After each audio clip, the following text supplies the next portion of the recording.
Today, we're going to talk about a couple of different concepts in the lecture here. We're going to introduce a way to look at analyzing decisions where we take into account the concept that certain actions we take will have errors to them. We're also going to look at the expansion of the cost accounting model that we're coming across in this chapter, where we add the concept of job order costing. So we'll take care of that. Then in the next video, we'll have a more in-depth problem where we look in detail at some of the issues caused by overhead analysis and using the predetermined overhead rate in an overhead system. So first thing we want to do is take a look at a problem, and what I'll walk you through is the thinking process.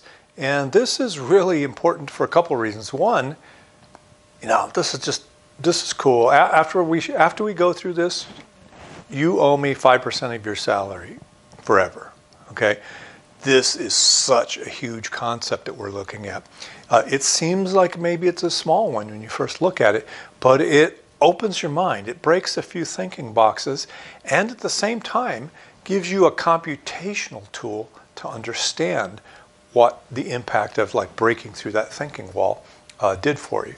So the concept, I'll write it on the whiteboard in a few minutes, is to understand the realization rate for any type of work you do. It's embedded in a lot of your co-op work terms.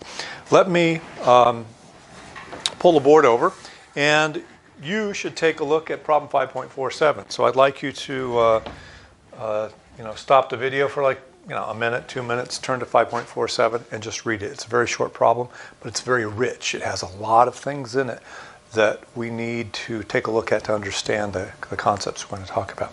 So stop my talking. I'm sure you're glad to actually stop me from talking for a while. And then we'll take a quick look at 5.47. Okay?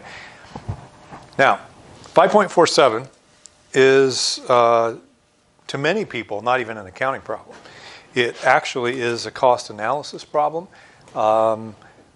which means, if you're into making money, that means it's an accounting problem also. But it has a couple of different functions for us. One is the way we're going to compute these numbers is crucial for knowing how to get into Chapter 7, which is standard costing. So the logic we're going to use right now is the underlying logic that we use in the standard costing concept. We do it outside of accounting, so in one way it's easier to focus on it because it's not an accounting heavy problem. It's mainly an analytic problem about doing some work. It's easier to think about the concepts this problem, and actually the next one, 5.48, also has stripped away, and 5.49, have also stripped away a little bit of the accounting and allows us to focus on the logic that we have. So if we take a look at this, it's only a couple of lines on your book. You're a contractor. You have a backhoe. Okay, a backhoe is a big tool that moves dirt. A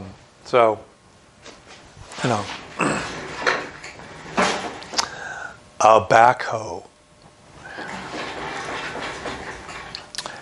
And you're out bidding on a job where you need to move a certain amount of dirt. You've estimated the amount of dirt to be, if you read that, it's 10,800 cubic yards, which is, basically the same thing as 10,800 cubic meters. So this is your target. You have to move this 10,800 cubic yards. And your equipment, your backhoe, can move 180 cubic yards per hour. Okay, you can see that in the text. That in ideal, now this is where we start having some of our analysis kick in. Under ideal conditions, it can actually move 180 cubic yards of contents per hour. So if we just say, okay, if we have to move 10,800 cubic yards, and we can move 180 cubic yards per hour, then we can figure out actually what the ideal move is. How many hours. Now notice how we're going to look at units here. This is like high school physics or chemistry. But It's really important in this era, as I mentioned in the last class. So if we take cubic yards divided by cubic yards per hour, right, invert and multiply, we cancel out and the answer is going to be in hours. If you don't see that immediately, stop the video, stare at it for a second, verify that you understand. Actually write down the inversion and look at the units and do the hand canceling to verify that the answer of this is actually in hours. Okay? Following the units is a separate skill than doing the numbers, especially as we're heading into chapter 7 and 8. If we divide this, we're going to say, okay, the ideal is actually 60 hours.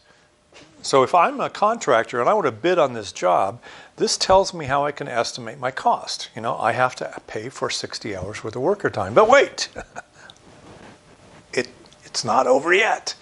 If we look at this, we actually have a couple of things going on. We have some inefficiencies or errors. Now, they're not errors in the sense of anyone made a mistake. But notice if you look at the book,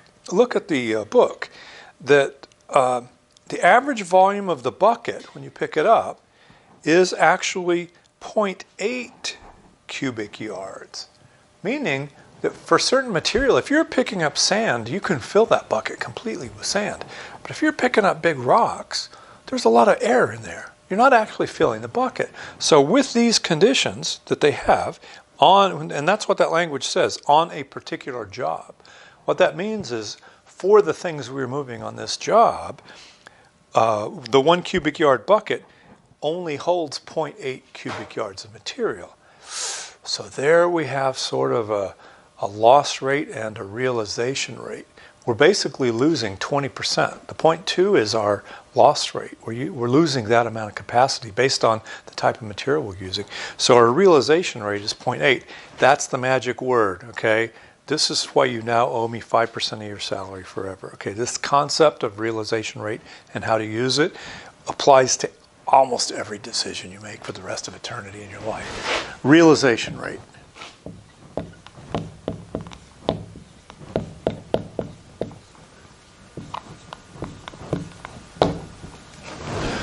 You have to find a realization rate on every part of a standard cost problem. So if you have a standard cost problem that has 3 raw materials, 2 classes of labor, and overhead, that's 3, 4, 5, 6, you're going to have to find realization rates for at least 6 items. And sometimes, like in this problem, you'll have 2 layers of realization rates. So you have to be able to look at this and figure out where these losses, where the friction is happening, where something is not quite working right.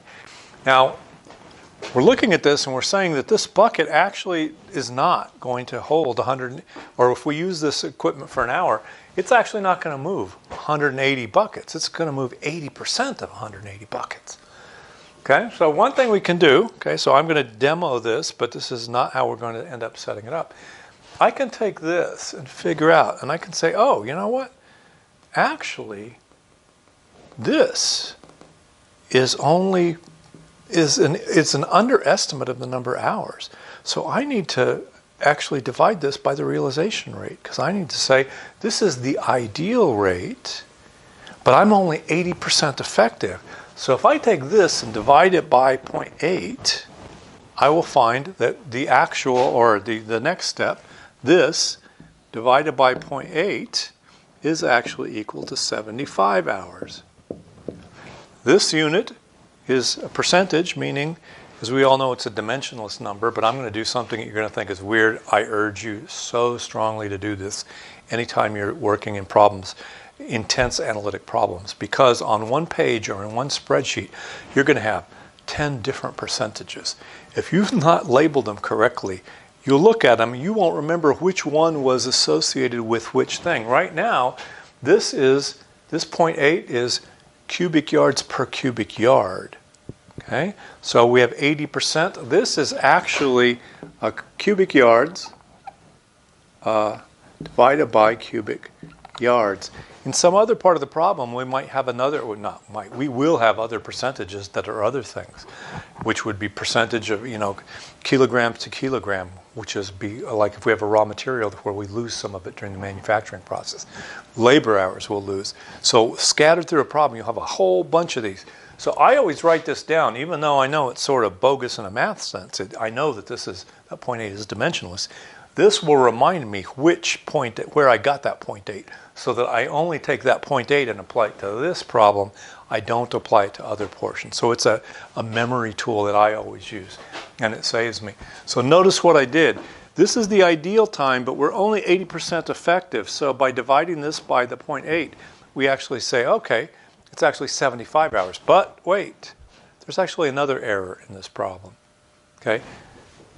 The buckets are only 80% effective, but notice the labor time is also only 75% effective. We'll do that in a minute, but I'm trying to signal to you that we're going to build this up slowly. In this problem, we have two different types of friction or error rate, and we need to do them both. I showed you this by saying I took the answer, 60 hours, divided it by the 0.8, and that gives me this truth. That's not a good way to do it. It's an okay way for me to show you the idea in a simple way. What you should do now is, don't do what I'm going to do right now. I'm on a whiteboard. I'm going to erase some stuff. You need to just leave this on there, maybe make a note on it later. Go down a line, and you need to recopy this problem over again. What I'm going to do is erase this, and I'm more or less, I'm pretending that I wrote it down again on a different whiteboard. If this was a face-to-face class, that's what I would have done. You know, in Tarot, you've all been in Tarot, I would have walked down the board and I would put this up again so that we could compare, and we're going to actually do it again. If I take this and divide this by 0.8, right, cubic yards to cubic yards, my answer is going to be what? I want you to stop the video for a minute and you compute it on your own. Okay?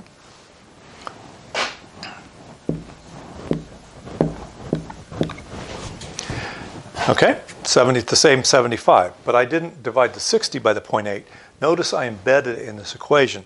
This is the key part of your thinking to use realization rates, is take the ideal move divided by the realization rate, meaning the effectiveness number. Take the ideal divided by the effectiveness number gives you what is achievable in terms of bucket moves. And so this is hours. Also, I need you to practice the reconciliation of the units.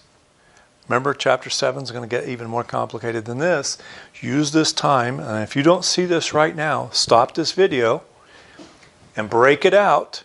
Actually, do the invert and multiply, lay everything out. Strengthen that muscle again. You've done this. I'm sure you did it a lot in high school. It may have been a while since you've done this. You need to refresh that skill that you have. Make sure you can reconcile those units and you know exactly what's going on. Now, though, we're going to look around and look at the rest of the problem. We'll go, son of a gun. That bucket's only operating 45 minutes an hour. Backhoe is big. You got to move it. You got to put oil in it. You have brakes. If you're unionized, certain brakes. You have to reposition it at different times. So what you're saying here with that 45 minutes per hour is the usage, is that your experience tells you that the whole setup cost. Think of this. Remember we had 1 minute exchange of die? That's what we're talking about here. The setup cost. The time to move the bucket in a piece of equipment into the right place, the time to let it cool down or re-oil it, the time to move it back or move it around. Basically, we're only using it for a value-added purpose 45 minutes out of an hour, which is 0.75, okay?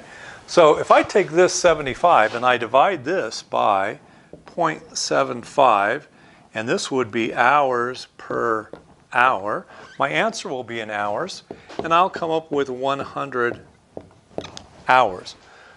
Okay, this is actually the final hour. If I'm a contractor and I want to bid on this job, I got to pay for 100 hours worth of work, right? I have to actually get the work. The worker has to be there 100 hours. If I'm renting the equipment, it's going to have to be rented for 100 hours. The equipment at least, who might have to rent it the day before. But also reconcile, look at this equation, do the units.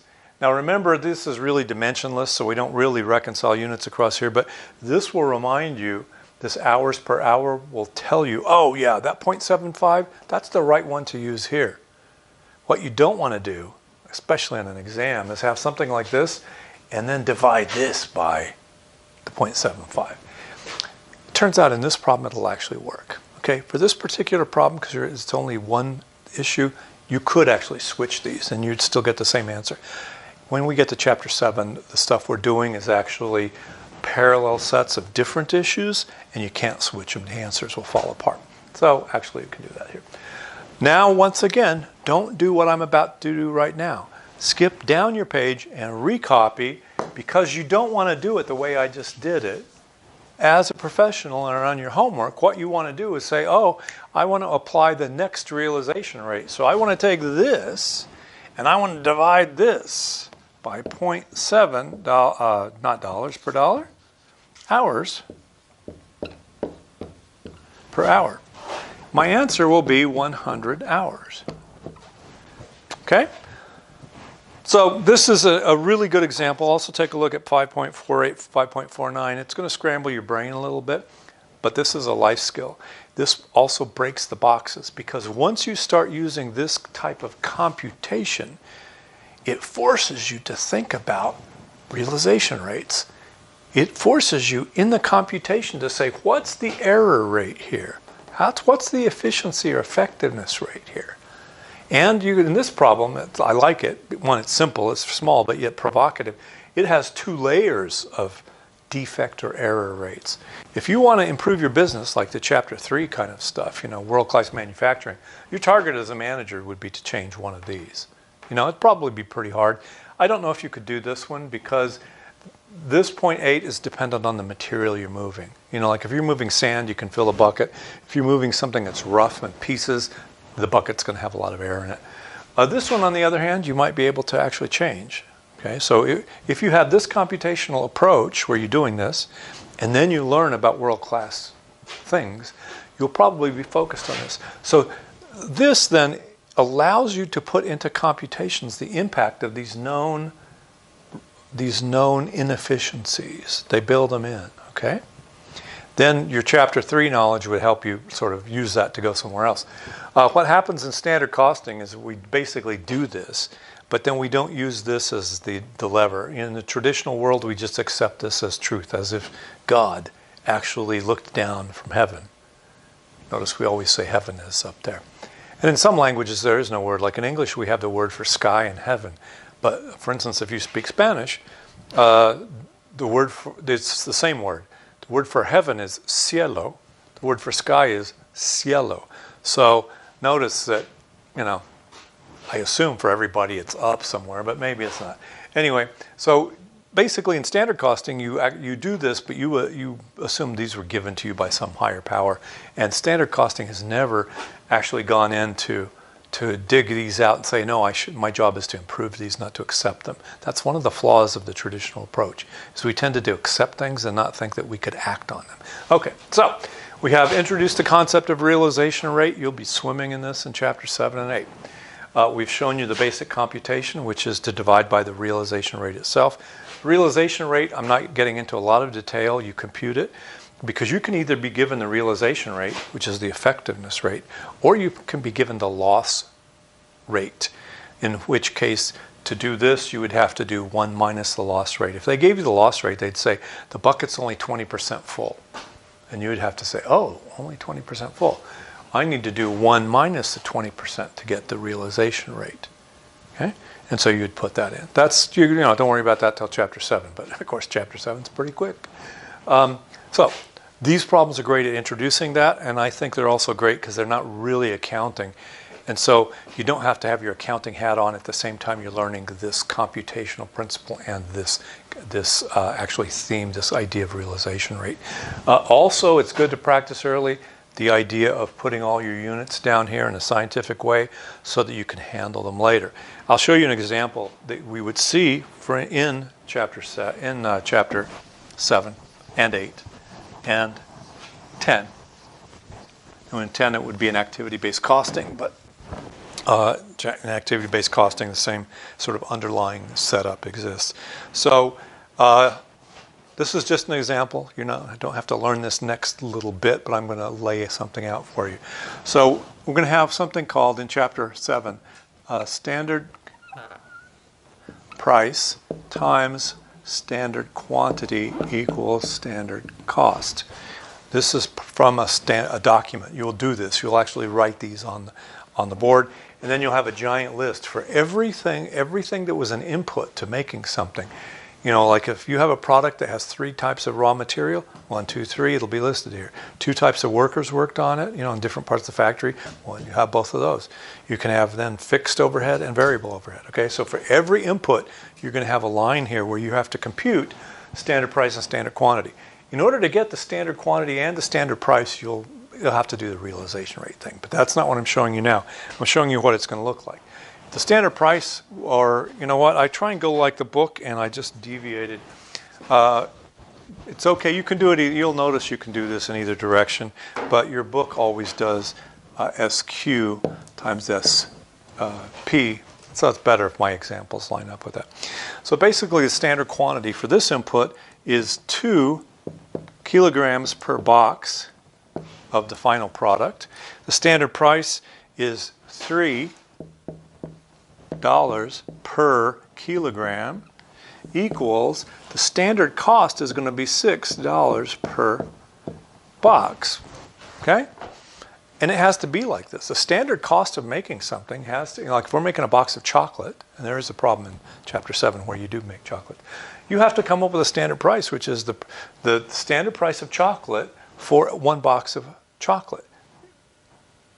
For 1 chocolate, you know, boy, I used the word chocolate in the same sentence there. Okay, what else would you use? Okay, sugar. So if you're making chocolate candy, you do need sugar, right? So standard price of sugar to make 1 box of chocolate is like $6 worth of sugar to make 1 box of chocolate. Notice that the answer here has to be dollars per box. The only way this can be dollars per box is if these things line up properly. So displaying these units is a huge part of this problem, but it's also an error check. It really reduces the number of mistakes you can make and makes you much more confident as you approach the problem. So that's where the direction I'm pointing to. I've mentioned it in the past. I just gave you the example with the realization rate, and this is the end of, this is the place that we're going for those other chapters. It will have pretty complex statements like this.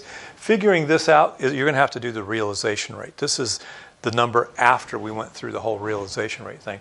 But then we have to line it up like this and show the computation. So this is a line from the standard cost card, which is an official document where you show the costs of making whatever the product was. And these things, you know, we call it standard cost card for a teaching aid. They're not cards anymore, you know. Like if they would do this for like a car, you know. They would do this for everything that goes into a car. But if you're making a car, and if you ever see, I don't even think they print them anymore.